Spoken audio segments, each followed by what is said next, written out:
Hey everyone, welcome back. It's time to learn how to add custom backgrounds to messages on iPhone in iOS 26 or later.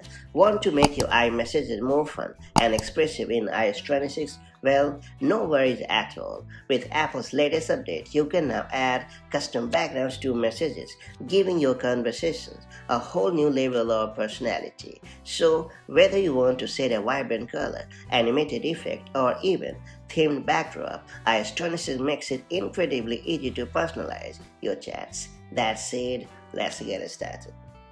So first and foremost, we have to launch the Messages app on your iPhone.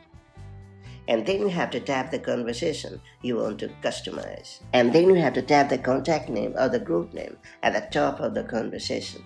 After that, you have to choose the Backgrounds tab. Then you have to choose from the available options. Photo, you can use it to select an image from your photo library. Color, you can use it to pick from preset solid colors. Or the playground, you can use it to describe an image for image playground to generate it. Alternatively, you can also choose from many predefined backgrounds such as sky, water, and more.